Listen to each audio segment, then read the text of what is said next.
제목은 다시 세우시는 하나님의 은혜입니다. 다시 세우시는 하나님의 은혜. 한번 따라서 하시겠습니다. 다시 세우시는 하나님의 은혜. 우리가 말씀 집회를 통해서 하나님의 은혜에 대해서 여러 가지 주제를 가지고 함께 은혜를 받고 또 은혜를 느끼고 또 은혜 가운데 우리가 살아야 되겠다, 그런 다짐도 해보았습니다. 여러분, 하나님의 은혜가 참 놀랍다, 이런 걸 경험해 보신 적이 있으신가요? 은혜는 자격 없는 사람에게 베풀어 주시는 하나님의 무조건적인 사랑, 그걸 은혜라고 하죠. 우리가 무슨 자격이 있어서 하나님께 사랑을 받는 게 아니죠. 아무 자격이 없고 오히려 하나님 보실 때에 원수 같고 또 어리석고 우리는 늘 미련하지만 하나님께서 우리를 사랑하시는 까닭에 우리에게 한없는 은혜를 베풀어 주십니다. 그런 의미에서 여러분, 신앙생활을 시작한다는 것이 무엇일까? 여러분, 신앙생활을 한다는 것이 무엇을 의미하는 것일까요? 그것은 보이지 않는 하나님의 손, 그 보이지 않는 하나님을 신뢰하는 것.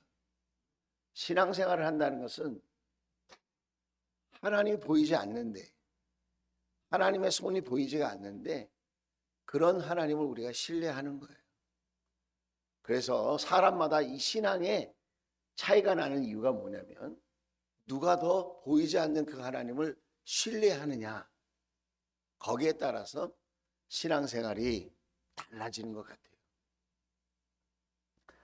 오늘 성경 속에 느헤미야는 제가 성경의 많은 인물 중에 주목해서 늘 본받고 싶어하는 사람 중에 한 사람입니다.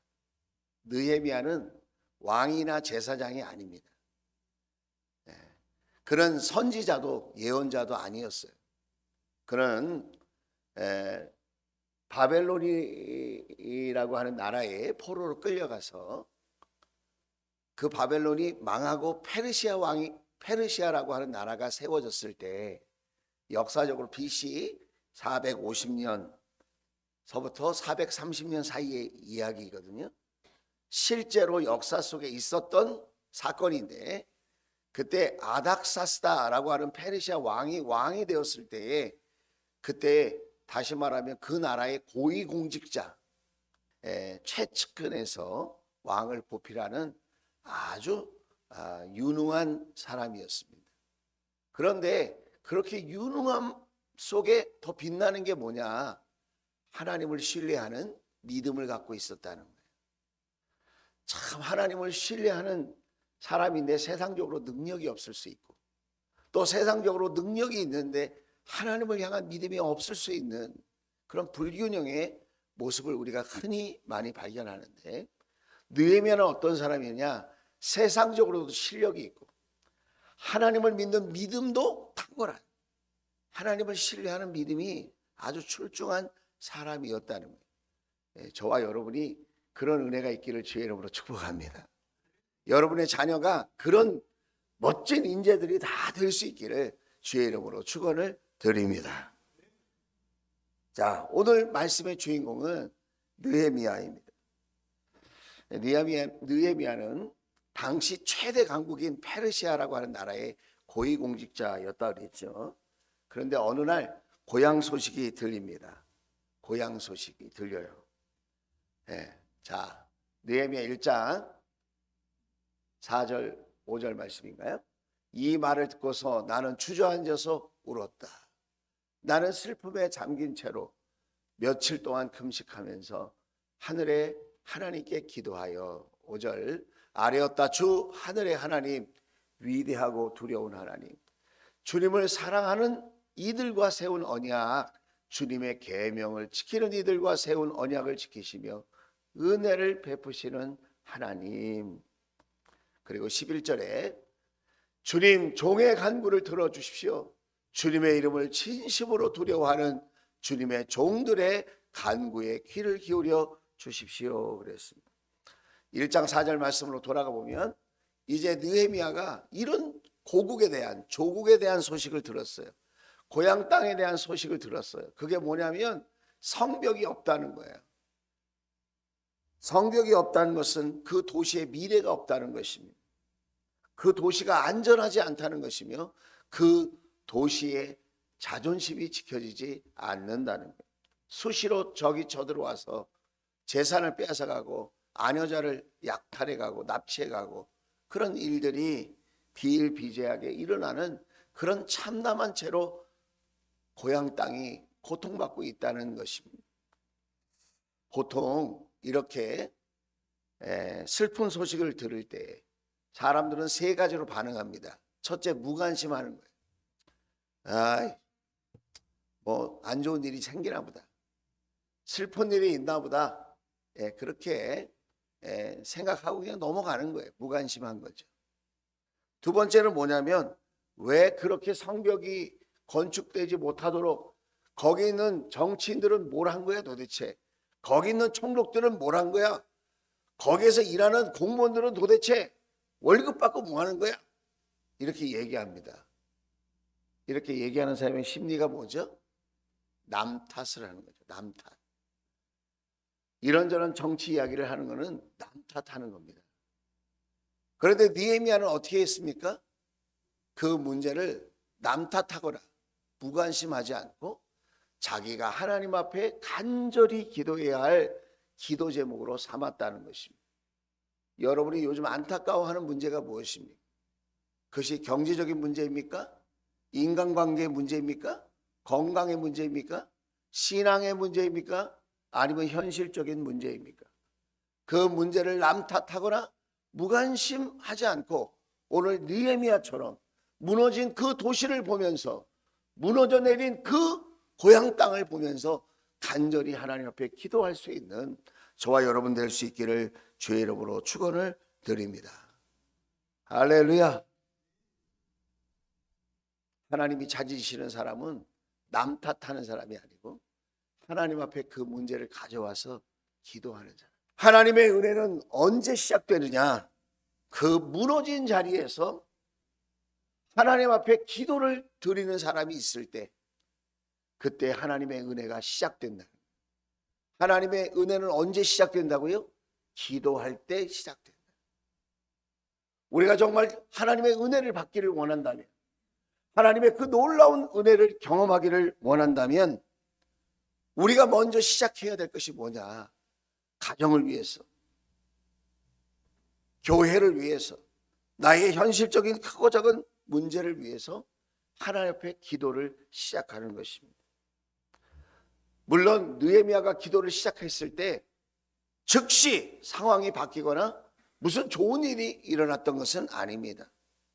느헤미야가 기도를 시작하고 4개월 동안 아무 일이 일어나지 않았습니다. 오늘 느헤미야 1장 11절에 이렇게 간절히 기도할 때에 하나님이 그 기도를 들으셨어요. 그리고는 4개월 동안 아무 일도 일어나지 않았는데 4개월이 지난 후에 하나님의 때에 하나님의 방법으로 놀라운 일들이 시작되었어요. 그것이 하나님의 은혜죠. 2장 1절입니다. 나는 왕에게 수를 따르는 일을 맡았다. 왕에게 수를 따라 드리는 어느 날 왕께서는 나의 안색이 평소와는 달리 좋지 않는 것을 보시고는 그랬습니다. 자, 나는 무슨 일을 맡았다고요? 수를 따르는 일을 맡았다는 거예요. 고대 왕들은 암살을 많이 당했어요. 그래서 자객을 보내거나 아니면 음식에 독을 타는 거예요. 전쟁을 해서 죽일 수는 없으니까. 죽일 때 자객을 보내서 잠자고 있을 때 편안할 때 습격을 해서 죽이는 거. 또 아니면 음식에 먹는 술에 독약을 타서 죽이는 겁니다. 그러니까 왕이 믿고 맡길 수 있는 사람, 왕에게 충성을 다할 수 있는 사람, 왕이 오른팔이라고 생각하는 사람을 왕에게 술 따르는 관직을 맡기는 거예요. 굉장히 높은 관직에 지금 느헤미야가 임명받았다는 거예요. 기도를 했는데 하나님께서 어떻게 은혜를 베풀어 주셨느냐? 고위 공직자가 되도록, 그렇게 왕의 눈에 발탁이 되도록 하나님께서 은혜를 베풀어 주셨다는 것입니다. 하나님의 은혜가 시작됐습니다. 무너진 고향 땅, 그리고 느헤미야의 무너진 삶이 지금 회복되기 시작하는 거예요. 무엇으로? 느헤미야가 기도를 했을 때 하나님께서 그를 높여주심으로 하나님의 은혜가 이루어지는 것을 보게 되어지는 것이는, 우리는 기도 그러면 이런 생각을 합니다. 그것은 신앙 좋은 사람이 하는 고급 기술 같은 거야. 그러니까 우리는 함부로 이렇게 기도 생활하고 그렇게 못해. 응답받는 기도는 아무나 하는 게 아니야. 그거는 뭐 권사님들이나 뭐 안수 집사님들이나 목자 목녀님들이나 기도하는 거지. 우리는 기도 그렇게 못해. 그렇게 생각하기 쉽지만 그렇지 않아요. 기도는 누구나 할 수 있습니다. 아멘. 네. 하나님 아버지께 나의 소원을 아뢰고 나의 공로로 기도할 수 없으니까 예수님의 이름으로 기도하는 것입니다. 할렐루야. 누구나 기도할 수 있습니다. 단 중요한 것은 자기의 진실된 마음을 하나님께 드리는 겁니다. 미사 여구를 쓴다거나 뭐 화려하게 성경 구절을 인용해야 기도가 되는 게 아닙니다. 내 마음의 진심을 하나님께 드리는 것입니다. 느헤미야는 하나님 앞에 자기의 진심을 담아서 기도했습니다. 조국을 생각하는, 나라를 생각하는, 자기의 고향 땅을 생각하는 그 애틋한 마음, 그 마음을 하나님 앞에 올려드렸습니다. 기도할 때 당장 응답되는 것도 있어요. 즉시 응답. 그러나 보통은 하나님께서 그 기도를 들으시고 은혜를 시작하셔서 그 기도를 다듬으면서, 기도하는 사람도 다듬고, 이 말이 중요한 거예요. 기도하는 사람의 믿음을 다듬어요, 하나님이. 즉시 우리는 응답되는 열매만 원하는데 하나님은 그 열매도 귀하게 여기시지만 기도하는 그 사람을 더 사랑하신다. 할렐루야. 그래서 4개월 동안 하나님은 느헤미야의 생각을 다듬고 그 마음의 중심을 다듬고 그 인생을 다듬어서 높여 주신 줄로 믿습니다. 또 하나님의 은혜는 어떻게 역사하게 되는 건가? 하나님은 길과 계획을 은혜로 준비하십니다. 기도하잖아요. 그러면 하나님께서 좋은 계획을 가질 수 있도록 은혜를 베풀어 주세요. 기도하면서 나의 마음만 드리는 것이 아니라 나의 삶에 대해서, 미래에 대해서 하나님께 묻는 거죠. 하나님, 내가 이런 소원을 갖고 있는데 어떻게 하면 되겠습니까?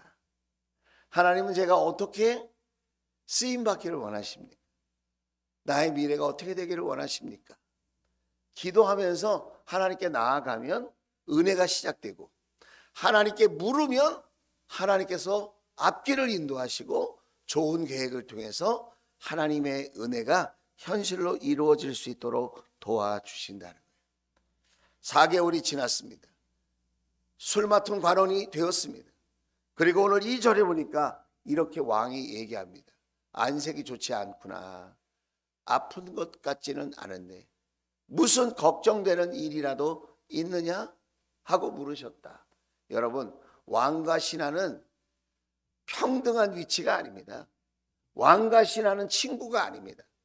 그 당시에 페르시아 왕은 생사 여탈권을 갖고 있는 사람입니다. 죽고 사는 문제를 결정하는 거예요. 아무 문제가 없는데 오늘 너 죽어? 그러면 죽는 거예요. 너 감옥 가? 그러면 감옥 가는 거예요. 왕은 무서운 존재예요. 그 당시에 신을 대리하는 자리에 왕이. 그런데 왕이 그냥 명령 내리고 너 이렇게 표정이 안 좋아. 저놈 감옥에 가둬라. 이렇게 할 수 있는데 왕이 어떻게 해요? 애정을 가지고 바라보는 거예요. 어떻게? 안색이 좋지 않은 것 같은데 그런데 또 아픈 것 같지도 않은데 무슨 걱정되는 일이 있느냐? 이렇게 물어봐 주는 거예요. 이게 은혜예요, 여러분. 왕이 그렇게 물어봐 주는 게 은혜예요. 그렇게 물어봐 줬어요. 너무나도 황송하여 그래요. 너무나도 황송하여. 오늘 4절 말씀 또 보게요. 그렇게 걱정해 주는 것만도 놀라운 일인데 뭐라 그러죠? 왕이 내가 바라는 것이 무엇이 있느냐? 이렇게 물어봐 주는 거예요. 왕이 그런 이야기를 함부로 하는 자리가 아닙니다. 일개 신하에 네 소원이 무엇이냐 이렇게 안 물어본다. 그런데 그 대제국의 페르시아 왕이 그 느헤미야에게 이렇게 물어보는 거예요. 혹시 네가 무언가 바라는 것이 있느냐? 그렇게 물어봤다. 이것이 하나님이 역사하시는 은혜라는 거예요. 여러분의 가정에서, 여러분의 일터에서, 여러분이 만나는 사람 가운데서 누군가에게 여러분이 호의를 얻게 됐다면, 따뜻한 애정과 관심을 받게 되었다면 그것은 단순히 그 사람과 나와의 문제가 아니라 보이지 않는 하나님의 은혜가 역사하는 것이다. 여러분 그렇게 생각할 수 있게 되기를 주의 이름으로 축복합니다. 그렇게 물었는데 개역개정 시간에는 개역개정 성경에는 이런 말이 있어요. 잠시 묵도하고 라는 말이 있어요. 잠시 묵도하고. 세번역 성경에는 나는 하늘에 하나님께 기도를 드리고 나서 왕이 묻는데 잠깐만요. 하나님 아버지 감사합니다. 왕이 갑자기 저한테 애정을 가지고 이렇게 소원을 물어봤습니다. 하나님 땡큐 이렇게 기도했을까요? 그렇게 했으면 저놈 감옥에 가둬라 그랬을 거예요. 그럼 어떻게 했다는 거예요? 왕하고 지금 대화하는 중에 마음속으로 하나님 앞에 SOS 기도, 긴급 기도를 마음으로 드렸다는 거예요. 그걸 우리가 다른 말로 화살 기도라고 그래요. 화살 기도. 화살을 탁 쏘면 슉 하고 딱 꽂히잖아요. 그러니까 꼭 있어야 될, 꼭 해야 될 집중적인 지금 긴급 기도를 드린 거예요. 하나님, 왕이 이렇게 저에게 소원을 물어보는데 제가 잘 답변할 수 있도록 왕을 화내게 하지 않고 잘 내가 답변할 수 있도록 나에게 지혜를 주시고 내 입술에 권세를 주십시오. 그 긴급 기도를 그렇게 화살 기도로 드렸다는 거예요. 여러분 운전할 때 갑자기 위험하게 상황이 전개될 때가 있잖아요. 주여 지켜주십시오. 피하게 해주십시오. 저는 운전하면서 그런 기도 많이 하거든요. 그러면 사고를 당할 것 같은데 싹 비껴나가고 이런 일들이 종종 있어요. 제가 운전 실력이 좋아서 그런 게 아니라 하나님께서 그 순간에 저를 지켜주신다. 무슨 기도를 들으시고? 화살 기도를 들으시고. 여러분 순간순간 하나님을 찾고 의지할 수 있게 되기를 주의 이름으로 축원을 드립니다. 그러면서 8절입니다. 자, 그리고 나서 어떻게 하느냐? 왕의 숲을 맡아보는 아삽에게도 나무를 공급하라고 친서를 내리시고, 그 당시에 목재를 준다는 것은 이거는 반역행위. 목재를 짓는다는 것은 자기를 위하여 건물을 짓고 성을 짓는다는 것이거든요. 페르시아 왕이 싫어하는 거예요, 이거는. 그런데 뭐라고 하냐면 내가 고향 땅으로 가게 해달라고 하고 뿐만 아니라 나무를 공급하라고 친서를 내려주십시오. 그렇게 얘기를 하는 거예요. 그런데 참 지혜 있게 말해요. 제가 그 나무로 성전 옆에 있는 성체 문짝도 짜고 성벽도 쌓고, 여기까지는 좀 위험한데 그 다음에 뭐라고 얘기하죠? 소신이 살 집도 짓게 하여 주십시오. 그래, 내 부하가 거기 가서 살아야지. 왕의 마음을, 환심을 살 수 있는 지혜로운 말을 했다는 거예요. 여러분 기도하면서 이 말을 했다는 거예요. 기도할 때 하나님이 좋은 계획을 가지고 실행할 수 있도록 그렇게 그런 은혜를 베풀어 주셨다는 것입니다. 그러면서 하는 말이 뭐예요? 8절 후반절에 보니까 나의 하나님이 선한 손길로, 그렇게 말해요. 하나님의 손길이 보여요, 안 보여요? 안 보여요, 육의 눈으로는. 그런데 뭘 보고 아는 거죠? 지금 이런 상황, 이런 지금 분위기, 왕가의 대화 속에서 지금 오고 가는 이런 말들 속에서 하나님이 도와주고 계시는구나, 하나님이 지금 은혜를 베풀어 주시는구나, 그것을 알게 되었다는 거예요. 느헤미야가 내가 기도해서 이런 일이 일어난 거야, 이렇게 얘기하지 않고 하나님의 선하신 손길로 나를 잘 보살펴 주셔서, 할렐루야, 하나님이 선한 손길로 나를 보살펴 주십니다. 여러분, 이런 고백을 할 수 있는 저와 여러분 될 수 있기를 주의 이름으로 축원을 드립니다. 기도 없는 계획은 불안합니다. 왜 그러죠? 그 계획 속에 하나님이 안 계시기 때문에. 기도가 없는 계획은 불안합니다. 여러분, 지금은 내년을 계획하고 준비해야 될 때입니다. 지금은 또 다른 새해를 맞이하면서 지금 준비해야 될 때입니다. 송년회를 하고 친구들을 만나고 부어라 마셔라 이런저런 모임에 끌려다닐 때가 아닙니다. 지금은 하나님께 기도하면서 미래의 계획을 준비해야 될 때입니다. 뿐만 아니라 계획 없는 기도는 막막합니다. 기도는 열심히 하는데 아무 계획이 없어. 그것은 위험한 것입니다. 신앙생활을 하면서 기도만 열심히 하는 분이 있다면 절반의 성공입니다. 현실적인 준비도 하면서 하나님 앞에 기도할 때에 하나님께서 더 풍성하게 은혜를 베풀어 주실 줄로 믿습니다. 느헤미야의 모습은 이 두 가지를 다 갖고 있었어요. 기도 없는 계획은 불안하다고 했는데 그는 먼저 하나님 앞에 기도하는 사람이었어요. 그리고 그는 기도하면서 하나님 앞에 철저하게 준비하고 계획하며 하나님의 때를 기다리는 사람이었다는 것입니다. 기도하면서 생각하고 생각하면서 기도하는 것. 느헤미야가 좋은 모델이 되어집니다. 어떻게든 잘 되겠지? 그거 아닙니다. 하나님 앞에 기도하면서 그 소원이 있다면 그 소원을 이루기 위해서 내가 준비해야 될 일은 무엇인가? 내가 준비해야 할 것도 하면서 하나님 앞에 기도할 때 오늘 느헤미야가 하나님의 손에 붙들려 쓰임받았던 것처럼 저와 여러분의 삶에도 놀라운 은혜가 있게 되어질 줄로 믿습니다. 마지막으로 하나님의 은혜는 반대와 두려움 속에서도 하나님을 신뢰할 때 그 은혜가 완성됩니다. 오늘 17절입니다. 자, 17절. 이제 예루살렘 땅으로 돌아왔어요. 17절에 보면 이렇게 돌아보고 난 후에 다음에 그랬어요. 이제 와서 형편을 살펴보는 거예요. 밤에 이렇게 몰래 순찰을 다녔어요. 이야기로만 들었잖아요.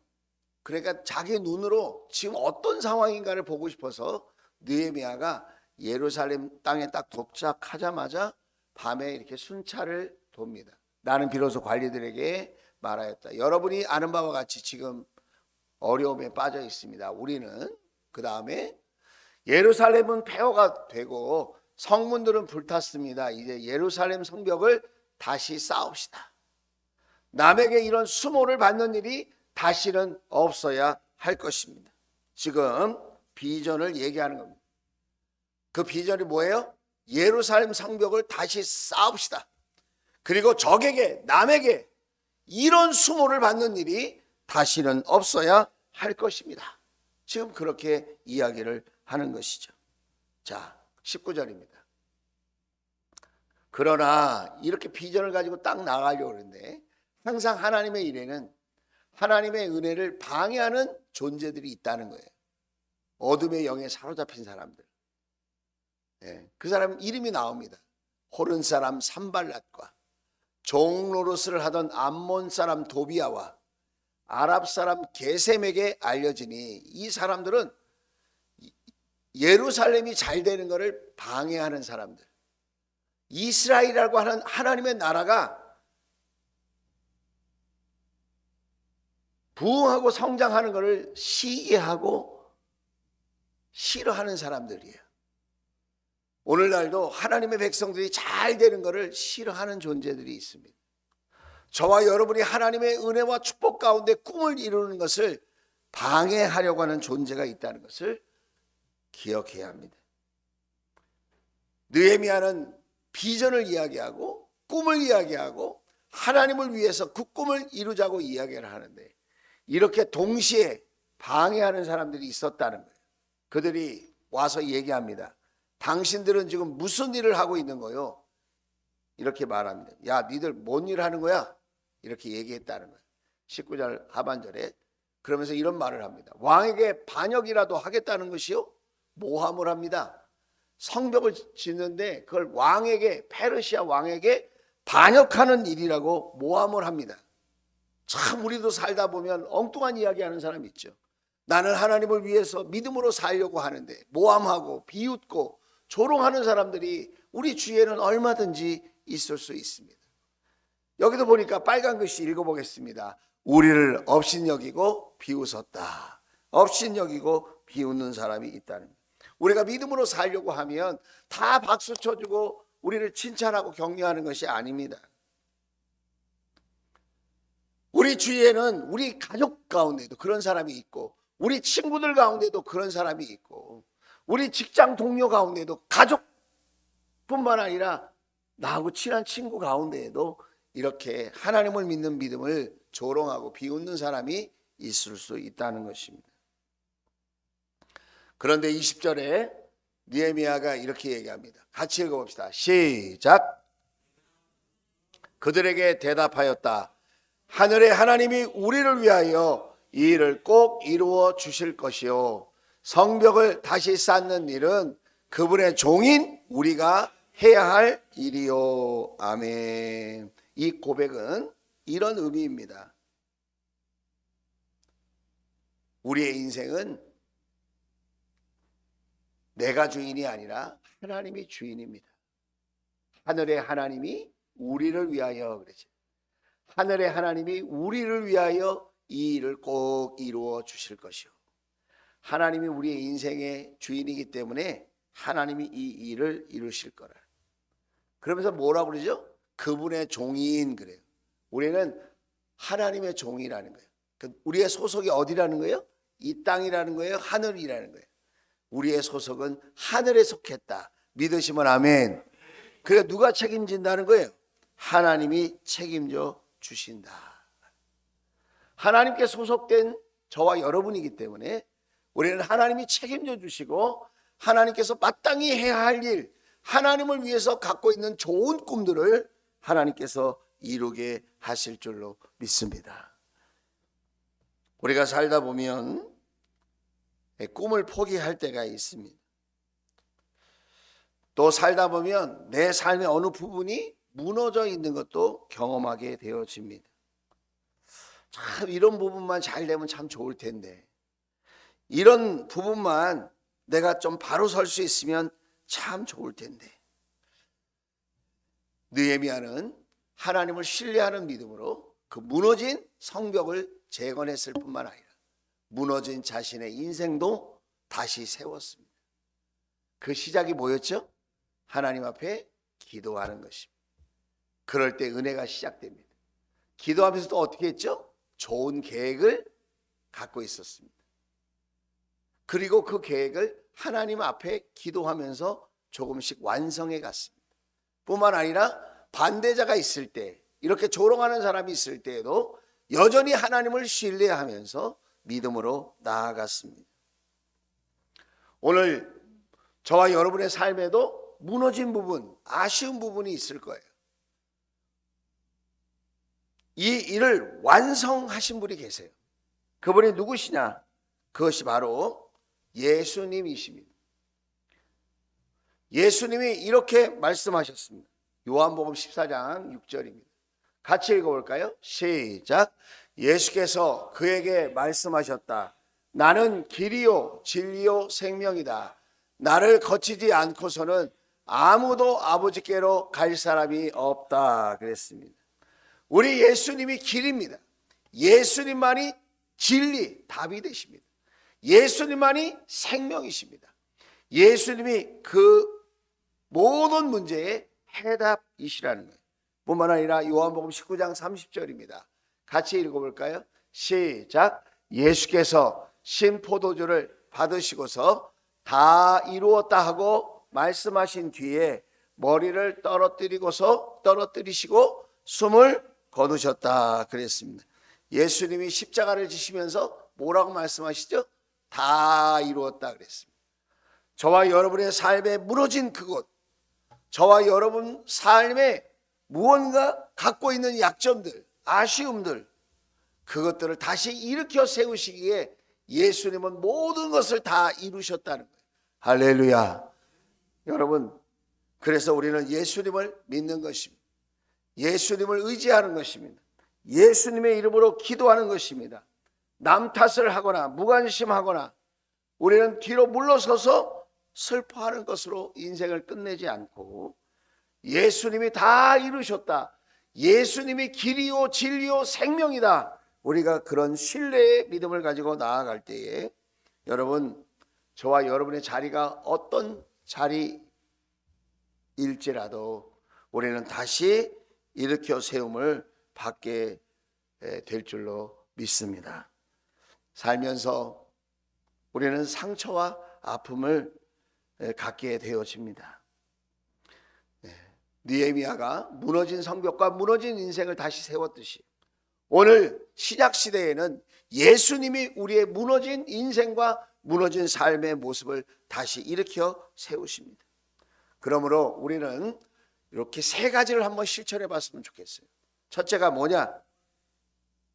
날마다 한 문장이라도 기도해 보는 거예요. SOS 기도, 화살 기도.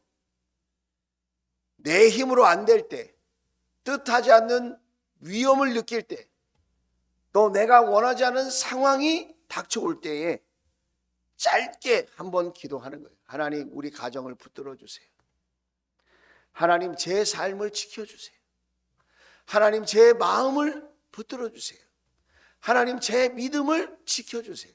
짧게, 길게 하지 않아도 여러분 순간순간 날마다 하나님 앞에 기도를 실천하는 그런 한 주간이 될 수 있기를 주의 이름으로 축복합니다. 두 번째는 뭐냐면 말씀 안에서 계획하는 거예요. 말씀 안에서 저와 여러분의 삶을 계획하는 거예요. 기도하면서 묻는 거예요. 하나님, 내가 이렇게 직장 생활을 지금 해야 되는데, 내가 이렇게 사업을 해야 되는데, 내가 이렇게 사람을 만나야 되는데, 하나님, 내 삶에 지혜를 주세요. 내가 어떻게 처신하면 좋은지, 어떻게 내가 실천하면 좋은지 하나님 저에게 지혜를 주시고 은혜를 베풀어 주세요. 여러분, 내년도 달력을 펼쳐놓고 하나님께 기도해 봅시다. 내년도 달력을 펼쳐놓고 하나님께 한번 물어봅시다. 내가 내년도 한 해를 어떻게 살았으면 좋겠나. 저도 달력을 펴놓고 지금 기도하는 중입니다. 하나님, 내년 2026년도 하나님 어떻게 하나님 앞에 나아가면 될까요? 여러분, 말씀을 붙들고 기도하면서 여러분 하나님 앞에 계획하는 그런 은혜가 있기를 주의 이름으로 축원을 드립니다. 마지막으로 느헤미야처럼 이렇게 방해하고 모함하고 조롱하는 사람이 있어도 거기에 휘말리면 지는 거예요. 너 왜 그런 얘기를 해? 그리고 맞서 싸우면 지는 거예요. 느헤미야는 그렇게 하지 않았어요. 또 누가 뭐라고 그런다고 나 안 해! 이것도 지는 거예요. 느헤미야는 그렇게 하지 않았어요.